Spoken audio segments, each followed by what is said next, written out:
আসসালামু আলাইকুম, আশা করি সকলে ভালো আছেন। আপনি কি গ্রামের প্রত্যন্ত অঞ্চলে গিয়া ঠিকমতো নেটের কারণে কথা বলতে পারছেন না বা নেট সমস্যা ভুগতেছেন? তো এইটা জাস্ট আপনি 30 সেকেন্ডের মধ্যে সমাধান করতে পারবেন। দেখেন, কিছু কিছু রিমোট এরিয়া থাকে, রিমোট এরিয়া হচ্ছে যেখানে নেট পাওয়া যায় না। সেটা ঢাকাতেও আছে, আমি দেখছি বিটিভির পিছনে, মানে হচ্ছে রামপুর আর বিটিভির পিছনে কিছু বাসা আছে, সেখানে নেট পাওয়া যায় না, নেটের সমস্যা হয়, ঠিক মতো আপনি কথাই বলতে পারবেন না। তো এই সমস্যাটা মাত্র 30 সেকেন্ডে আপনি সমাধান করতে পারবেন। কিভাবে? জাস্ট একটা সেটিং অন করে, কিছু করতে হবে না, জাস্ট একটা সেটিং অন করবেন, একদম নিশ্চিন্তে আপনি মানুষের সঙ্গে কমিউনিকেট করতে পারবেন এবং হচ্ছে কথা বলতে পারবেন। কিভাবে?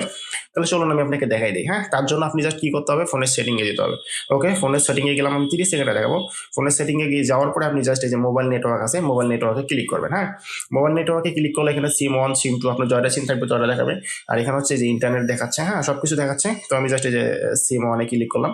ক্লিক করে এখানে দেখেন এই যে প্রিফারেড নেটওয়ার্ক টাইপ, ঠিক আছে, এখানে আছে 4G 3G 2G অটো। হ্যাঁ, এটা যদিও এটাতে কথা বলতে পারবো, বাট এর চেয়েও যদি আপনার লো লেভেলের ফোন হয় তখন আপনাকে জাস্ট কি করতে হবে, নেটটা ঠিক মতো পেতে হলে জাস্ট এই যে 3G অথবা 2G অটো দিতে হবে, অথবা যদি এটাতে না হয় 2G দিতে হবে অনলি। হ্যাঁ, 2G দিলে আপনি ঠিকঠাক মতো একদম স্মুথলি কথা বলতে পারবেন। তবে এখানে একটা ছোট সমস্যা আছে, আপনি যখন 2G বা 3G দেবেন তখন আপনার কি হবে, আপনি ইন্টারনেট ব্রাউজিং ঠিক মতো করতে পারবেন না।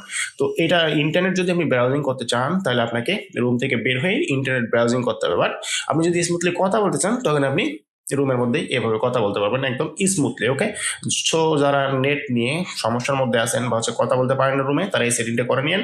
কারণ হচ্ছে বাইরে গেলে আপনি 4G 3G 2G দিয়ে দিয়েন। হ্যাঁ, তো আজকে পর্যন্ত, ভালো থাকবেন, থ্যাংক ইউ সো মাচ, আল্লাহ হাফেজ।